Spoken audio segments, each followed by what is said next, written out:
இந்த வீட்டுக்கு மருமகளா வர என் பொண்ணு வேல்விழி ரொம்ப புண்ணியம் பண்ணிருக்கணும். நாங்க வர சொன்னோம். வாங்க, போயிட்டு வாங்க.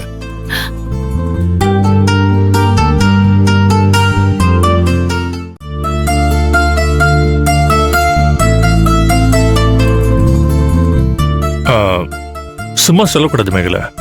சம்பந்தி அம்மாக்கு ரொம்ப பெரிய மனசு. கொஞ்சம் கூட ஈகோ பார்க்காம எல்லா செலவையும் நான் தான் பாப்பேன்னு சொல்றாங்க. பெரிய இடங்கிறது அவங்க செயலே தெரிஞ்சு போச்சுல. ஆமாங்க, இப்படி ஒரு வீட்டுல சம்பந்தம் கிடைச்சதுக்கு நான் மாதிரிக்கு தாங்க நன்றி சொல்லணும். சம்பந்தி எவ்வளவு நல்லவங்களா இருக்காங்க பாருங்க. இந்த காலத்துல இப்படி ஒரு நல்லவங்க எங்க தேடினாலும் கிடைக்க மாட்டாங்க. சரி பாப்பலாம்.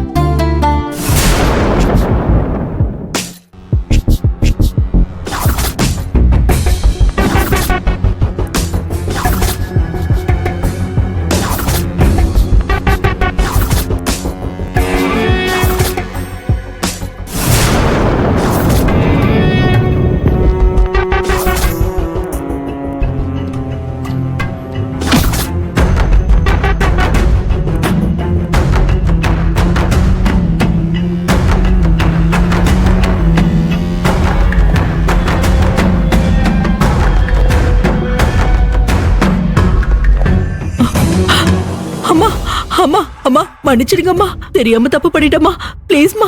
ஏண்டி நான் சிரிச்சு சிரிச்சு பேசினா உடனே தலை மேல ஏறி உட்கார்ந்துருவியா? இந்த ரூபாவதிக்குன்னு ஒரு கிரேட் இருக்குடி. இந்த வீட்டுல வேலை பாக்குற நீயா இருந்தாலும் சரி, நான் வளர்க்கிற நாயா இருந்தாலும் சரி, ஏன் தகுதிக்கு ஏத்த மாதிரி தாண்டி இருக்கணும். என் சொல்லுக்கு கட்டுப்பட்டு தான் இருக்கணும். என்ன மீறி இங்க எதுவும் நடக்க கூடாது. இந்த வீட்டுல கேள்வியும் நான் தான், பதிலும் நான் தான். என்ன மீறி என் பிள்ளைங்களும் நடந்துக்க மாட்டாங்க, என் புருஷனும் நடந்துக்க மாட்டாரு. ஆனா நீ இங்க வேலை செய்ய வந்தவ, உனக்கு இப்படி ஒரு ஆசை வந்திருக்கலாமாடி? அம்மா வந்திருக்க கூடாதுமா, புத்தி கெட்டு போய் தெரியாம தப்பு பண்ணிட்டேமா. இந்த ஒரு வாட்டி என்ன மன்னிச்சிடுங்கம்மா, ப்ளீஸ்மா. மன்னிச்சு விடுறதுக்கு நான் ஒண்ணும் முட்டாள் இல்லடி. இங்க ஒரு தப்பு பண்ணுனா அதுக்கான தண்டனைய அனுபவிச்சுதான் ஆகணும். அதுல இருந்து யாரும் தப்பிக்க முடியாது. சொல்லு, உன்னை என்ன பண்ணலாம் சொல்லு. ப்ளீஸ்மா என்ன மன்னிச்சிடுங்கம்மா, உங்களுக்கு புண்ணியமா போகுமா, என்ன மன்னிச்சிடுங்கம்மா ப்ளீஸ்மா. மன்னிக்கிறதுனா என்ன பொறுத்த வரைக்கும் தண்டிக்கிறது தான். உனக்கு என்ன தண்டனை கொடுக்கலாம் நீயே சொல்லு. வேணாம்மா, எனக்கு எந்த தண்டனையும் வேணாம்மா, என்னை இப்படியே விட்டுருங்கம்மா. நான் எங்கேயாவது கண்காணாத இடத்துக்கு போயிடுறேம்மா. தண்டனைக்கு பயந்துட்டு இப்படி கெஞ்சி கதற பத்தியா? சிரிப்பா வருதுடி.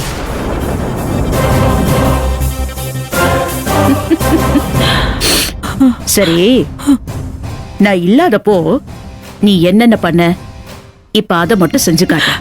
வேணாமா ப்ளீஸ்மா. செஞ்சு காட்டுன்னு சொன்னேன்.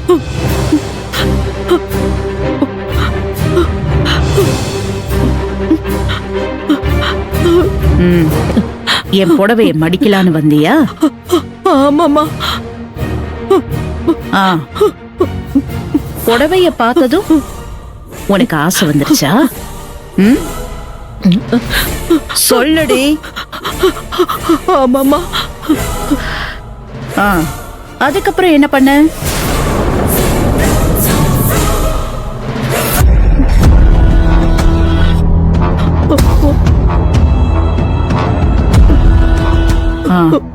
அப்புறம் என்ன பண்ண?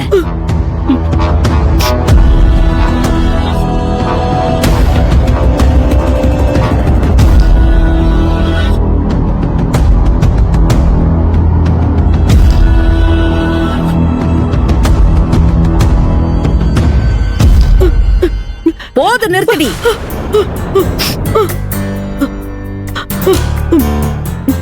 நீ என்கிட்ட நேருக்கு நேரா கேட்டிருந்தா கூட உனக்கு இதை விட அதிக விலையில புடவை வாங்கி கொடுத்திருப்பேன். ஆனா நீ ஏன் புடவை வச்சு ஒன்ன அழகு பாத்திருக்க கூடாது. என் புடவைய நீ தொடறதுக்கு உனக்கு எதுக்கு அனுமதி கொடுத்திருக்கேன் தெரியுமா? இத சுத்தமா துவைக்கிறதுக்கு. கட்டிக்கிறதுக்கு இல்ல. லாவண்யா, கவிதா, அம்மா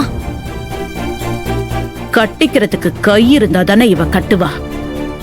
இனிமே இவ வாழ்க்கையில புடவையே கட்டக்கூடாது. புரியுதா? அம்மா புரியுதுமா. அம்மா அம்மா ப்ளீஸ்மா. அம்மா அம்மா வேண்டாம்மா. அம்மா ப்ளீஸ்மா விட்டுருங்கம்மா. மாமா வேண்டாம்மா. அம்மா ப்ளீஸ்மா. அம்மா என்னோட அன்பும் ஆசிர்வாதமும் உனக்கு எப்பவும் உண்டு. அம்மா வேணாம்மா ப்ளீஸ்மா. ப்ளீஸ்மா வேண்டாம்மா. அம்மா. தெரியாம பண்ணிட்டேம்மா. ப்ளீஸ்மா. அம்மா அம்மா வேண்டாம்மா வேண்டாம்மா. அம்மா ப்ளீஸ்மா. அம்மா அம்மா வேண்டாம்மா விட்டுருங்கம்மா. அம்மா வாடி. ப்ளீஸ்மா. அம்மா வாடி. அம்மா வேண்டாம்மா. அம்மா வேண்டாம்மா வேண்டாம்மா.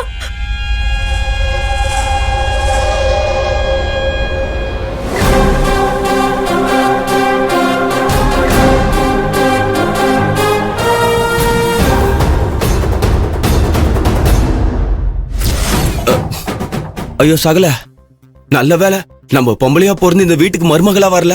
வந்திருந்தா இந்நேரம் நமக்கு என்னென்ன போயிருக்குமோ தெரியல. ஆமா சகல, இந்த வீட்டை சொர்க்கம்னு எல்லாரும் நினைச்சிட்டு இருக்காங்க. ஆனா எவ்வளவு பெரிய நரகன்னு நம்மளுக்கு தான் தெரியும். ஐயோ சகல, சத்தம் போட்டு பேசாதயா, மாமியார் காதுல விழுந்துற போது. வா வா வா.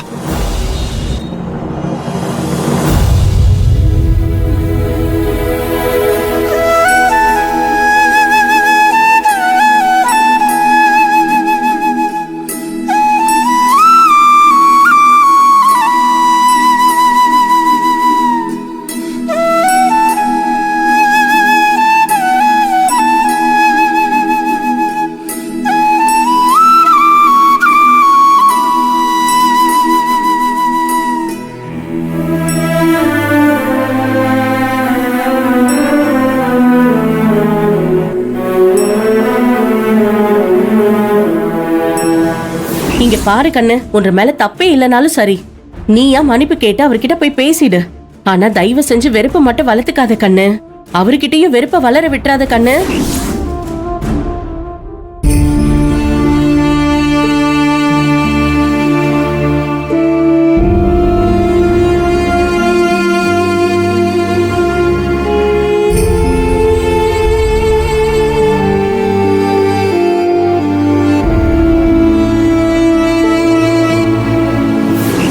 ஆதிரி சிஸ்டர் எப்பவும் போலதான் உங்ககிட்ட பழகுறாங்க.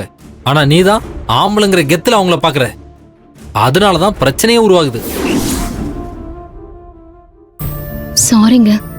ஜோசியர் சொன்ன மாதிரி ரோஹிணி கல்யாணத்துல ஏதாவது பிரச்சனை வந்துட்டா நீங்க ரொம்ப உடைஞ்சு போயிடுவீங்க.